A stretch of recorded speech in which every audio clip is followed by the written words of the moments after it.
ሰርተንስ መቼ ታየ ብላችሁ ነው? ጎርጎራ እኮ ኢትዮጵያ ውስጥ የለም። ጎርጎራ እኮ ራሱ ፋሲል ነው። መቼም ልጆቻችሁ እንደሚናገሩ አውቃለሁ። ጎርጎራ ፋሲል ሆኖ ሲሰራ ምን ዋጋ አለው? ጎንደር እኮ ነው የተሰራው ያለው ኦሮሞ አይደለም። ጎንደር እኮ ነው የተሰራው የሚል ሹክቻ ሲመጣ ባለስልጣናት የሚሰራውን ሰውዬ እየጠሩ ማራከስ ሲጀምሩ ገንዘብ ስላጣን ይሄ ነገር ችግር እንዳያመጣብን ብለን ራሱን ለምነን የጎንደርን ሪፕሊካ የሚመስለውን ነገር ባህር ዳር ላይ ስራል ነው። ምክንያቱም ጎንደርና ባህር ዳር አንድና ያው ናቸው። ምን ልዩነት የለውም። አሁን ጎርጎራ እንዳያልቅ እየያዘ ያለው ማን ነው? ከጎርጎራ በላይ በጀት የተሰጠው አቴንሽን የተሰጠው እኮ የለም። ማን ነው ዕቃ ከፖርት እንዳይሄድ እየከለከለ ያለው? ያለቀ ስራ እኮ ነው ሳይመረቅ ቆሞ ያለው። ያ ጎርጎራን ብዙ ደክመንበት ስለሆነ የተሰራው 15 ጊዜ ሄጄ አይቼዋለሁ። እኔ እንዲያልቅ ስለምፈልግ ማንም ሰው ጎርጎራ ሄዶ ጣናን አይቶ ያ መልክዓ ምድር አይቶ አለማድነቅ አይችልም። አስደማሚ ቦታ ነው። ግን እናንተ ካላከበራችሁት፣ እናንተ ካላደነቃችሁት ቱሪስት አይመጣላችሁ።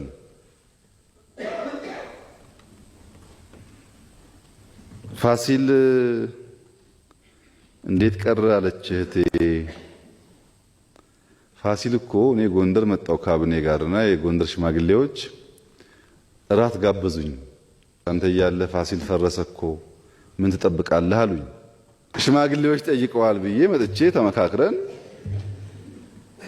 መጽሐፍ ሽጬ የመጽሐፉን ሽያጭ ፋሲል ይገንባበት ብዬ ለፕሬዝዳንቱ በሚዲያ ዓለም እያየ አስረክቤ ትንሽ ዘጌት ሲልብኝ ፈራሁና ሌላ ገንዘብ ፈልጌ ኮንትራክተር ወስጄ ራሴ ሄጄ አይቼ አስጀመርኩ። ኮንትራክተር ከገባ በኋላ ሊያቆሽሹብን ነው፣ ሊያበላሹብን ነው፣ ሊያጠፉብን ነው ብለው ተናገሩ፣ ሰበኩ። አይሰራም ብለው አስቆሙት። ይሄው ወርቁ እኮ አለ። እኔ መቼም በግድ መጥቼ ፋሲል አስገድጄ አልሰራም። ጠየቃችሁኝ፣ ለስራ ብዬ መጣው። አይቻልም አላችሁኝ፣ እሺ ብዬ ቁጭ አልኩ።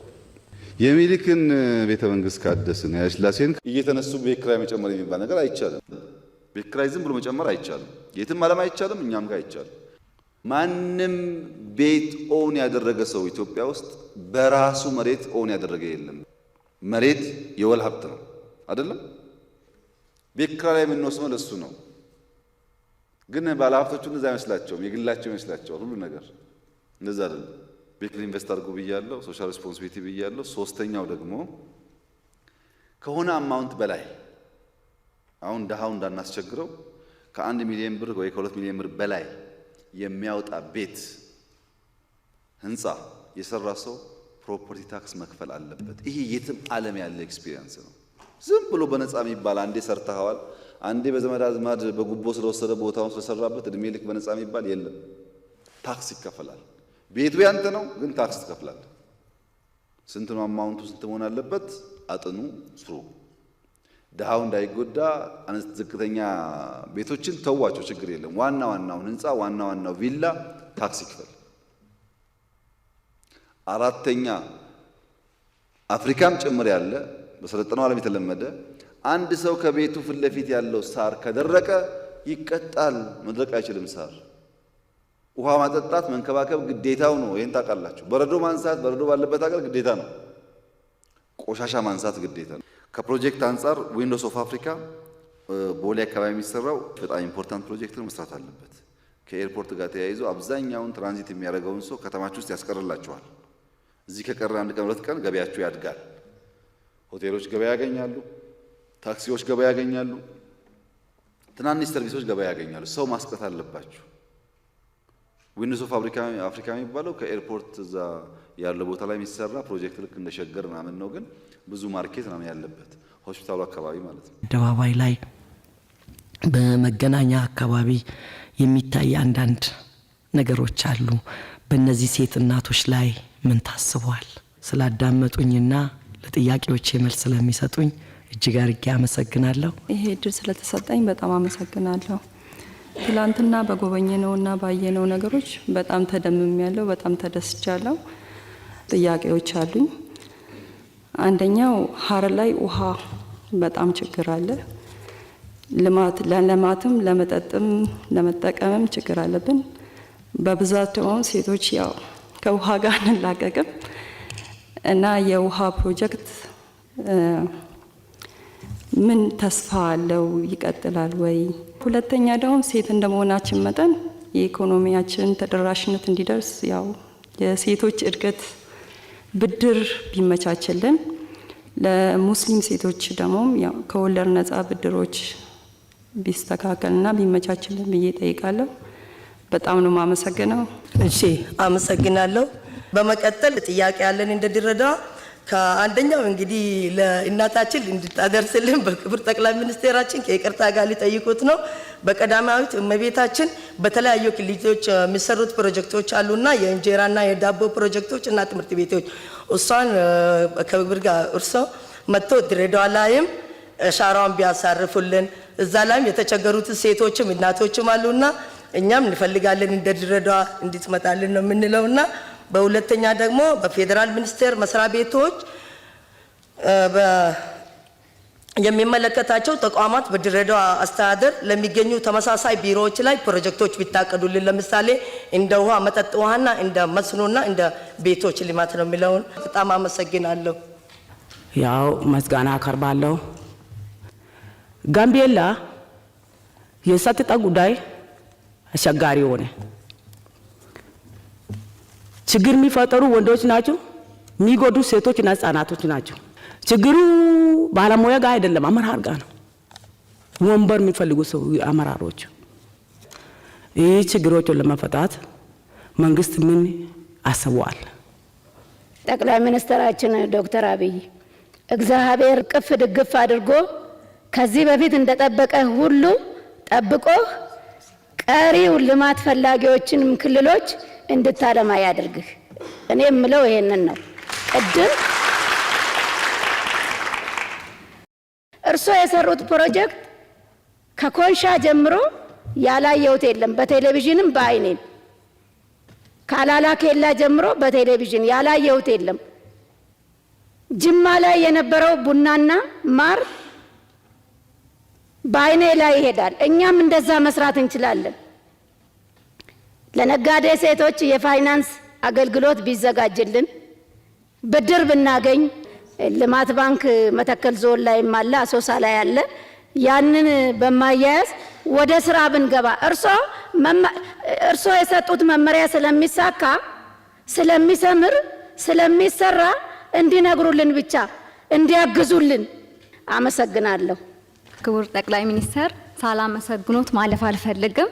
ትላንትና በጎበኘናቸው ፕሮጀክቶች በጣም ገራሚና ብልጽግናችን የሀገራችን ብልጽግና ቃልን በተግባር የገለጸበትና ሁሉን ያሳተፈ እንዲሁም አገራዊ ስሜትን ወይም ደግሞ የባለቤትነት ስሜት እንዲሰማን አድርጎ ያለፈ መሆኑን ልገልጽ እወዳለሁ። በጣም እናመሰግናለን። በዚሁ ይቀጥሉ፣ ከጎናችሁ ነን።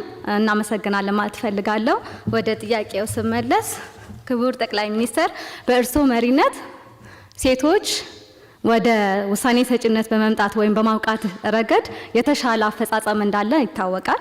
ይህንን የበለጠ ለማድረግና ከግብ ለማድረስ ይህንን ከፍተኛ ደረጃ ለማድረስ ምን የታሰበ ነገር አለ? ሁለተኛው ጥያቄ ደግሞ አርብቶ አደርን ይመለከታል። አርብቶ አደር ላይ ሴቶች ሁለንተናዊ ተሳትፎ እንዳላቸው ይታወቃል። ግን በቂ ይሄ ነገር በቂ ነው ማለት ስለማይችል ይህንን ነገር ወደ ትልቅ ለማድረስ ሌላም የታሰበ ነገር ካለ ቢታሰብበት እወዳለሁ። አመሰግናለሁ። ዛሬ በፊት ለፊታችን ያሉት ሁለቱ ባለስልጣኖች በተለይ ሶማሌ ክልል አልነበረውም፣ አጋር ተብሎ አልነበረውም። ግን ዛሬ በጣም ደስ እያለን ነው። ወደ ኋላ እንመለስና የዛሬ 5 ዓመት ከዶክተር አብይ ጋር የሆነ ውይይት አድርገን ነበር። 5 ጥያቄዎች አቅርቤለት ነበር። ያ 5 ጥያቄ ክቡር ጠቅላይ ሚኒስትር ተመልሶልናል።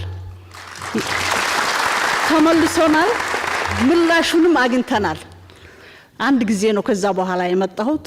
ከዛ ወዲያ አልተናገርኩም። እየሰበሰብኩ ነበር የተሰራውን ስራ ምላሽ ለመስጠት እየሰበሰብኩ ነበር። ስለዚህ በጣም እናመሰግናለን። አሁን ለምሳሌ ትናንትና ያየነው እኔ እንጃ እናት ምስክር መሆን የምትችልበት ነው። ወንድ ካልመሰከረ እናት መሰክራለች ለተሰራው ስራ ማለት ነው። እና በጣም ደስ የሚል ነው። ያም መልእክት ነው። እኛ የመጣነው ሴቶች ተሸክመን ወደ ክልላችን የምንሄድበት መልእክት ነው።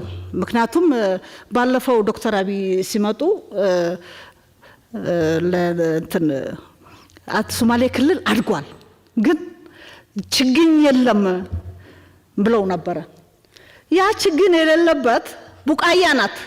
ሶማሌ ክልል ቡቃያ ናት። አሁን ነው የተመሰረተችው ያለችው።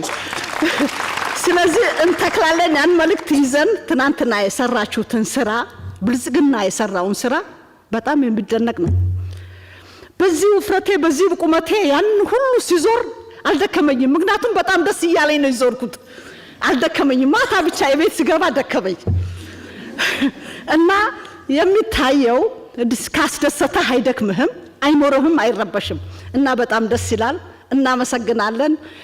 ሌላ እንግዲህ የሶማሌ ክልል ወደ ሶማሌ ክልል መለስና በፌደራል ደረጃ የሴቶች ተሳትፎ በጣም ማለት ሚኒስትሮች ወይንም ባለስልጣኖች ጥሩ ሁኔታ ላይ ነው ያሉት። ግን ወደ ክልል ስንሄድ ወደ የክልሉ ስንሄድ የሴቶች ተሳትፎና ባለስልጣን በጣም አነስተኛ ነው። ያንን ምን አይነት እቅድ አላችሁ ለሴቶች እስከ ወረዳ ድረስ ከዞን እስከ ወረዳ ድረስ ከወንዶች እኩል ለመሳተፍ ምን አይነት እቅድ አላችሁ? ሌላው የኢኮኖሚ አሁን ለምሳሌ ሶማሌ ክልል በንግድ ነው የሚተዳደረው። ያ ንግድ ያው ጠረፍ ስለሆን እንትን ነው ምንድነው ኮንትሮባንድ በጣም ይበዛል። ያንን ደግሞ ለመከላከል መንግስት ከፍተኛ እቅድ እንትን ጥረት እያደረገ ነው። ግን ሴቶች አሉ። ከ180 ነጋዴዎቹ ሴቶች ናቸው። እነዛ ሴቶች አሁን የጠረፍ ነጋዴ ንግድ ፍቃድ ተሰጥቷቸው በማህበር ተደራጅተው ስራውን ለመስራት ይችላሉ ወይ? አንድ ምርቃት አለኝ። አገራችንን ሰላም ያርገው። አገራችንን ሰላም ያርገው። እጅ ለእጅ ተያይዘን ወደፊት የምንሄድበት እድል አላህ ይስጠን። እግር ለእግር ተያይዞ ስራ አይሰራም። ግን እጅ ለእጅ ተያይዞ ወደፊት ብንሄድ ከዚህ የበለጠ እንደርሳለን። ስለዚህ አላህ ልቦናችንን አላህ ይመልስልን። ወንዶቹ አስቸግረውናል።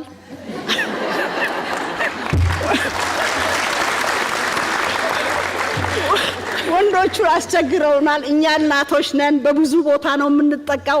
አላህ ወንዶቹን ልባቸውን አላህ ይስጣቸው፣ ልቦና አላህ ይስጣቸው። በጣም አመሰግናለሁ። መጀመሪያ እድሉ ስለተሰጠኝ አመሰግናለሁ። በመጀመሪያ ትላንት ስላየናቸው የልማት ስራዎች በጣም ተደስተናል። ከዚህም የተረዳሁት ትምህርት ሰጭ ነገሮች ነበሩት። ብዙዎቹ ያየናቸው ነገሮች ትምህርት የሚሰጡ፣ ለምሳሌ እኛ ሴቶች አዳዲስ ሀሳቦችን በማፍለቅ ትልቅ ስራ መስራት እንደምንችል ተረድቻለሁ። አድዋ ሃይማኖት፣ ብሔር፣ ጾታ ሳይለይ የሁሉም ህብረተሰብ ትግል ለውጥ እንዳመጣም ተረድተናል። በቤተ መንግስት ውስጥ ደግሞ ያየናቸው ድሮ የነበሩ ታሪኮችን መጠበቅ የመንግስት ግልጽ የሆነ አቅጣጫ እንደሆነም ተረድተናል። በመቀጠል ወደ ጥያቄዎች እገባለሁ። በአማራ ክልል ዘላቂ ሰላም እንዲመጣልን እንፈልጋለን። አስተማማኝ ዘላቂ ሰላም እንዲሆንልን በውይይትና በድርድር ችግሩ ቢፈታልን እላለሁ። ሁለተኛ ጥያቄ የወሰንና የማንነት ጥያቄ የረጅም ጊዜ ጥያቄ ነው። ለዚህም እያደረጉት ያለ ጥረት እንዳለ እናውቃለን። ነገር ግን ችግሩ በአፋጣኝ ባለመፈታቱ ችግሩ እየሰፋ እንዳይሄድ ስጋት አለኝ። በአጭር ጊዜ ቢፈታልን እላለሁ። አመሰግናለሁ። አመሰግናለሁ ክቡር ጠቅላይ ሚኒስትር። በተሰጠኝ እድል ስላየናቸው ታላላቅ የልማት ስራዎች የጎሉ ሀገራዊ ፋይዳዎችን አንስቼ ከዛም የተወሰነ ጥያቄዎችን አነሳለሁ። ነገር ግን በመጀመሪያ ክቡርነቶ የሴቶችን ሀሳቦችን እና ጥያቄዎችን ለማዳመጥ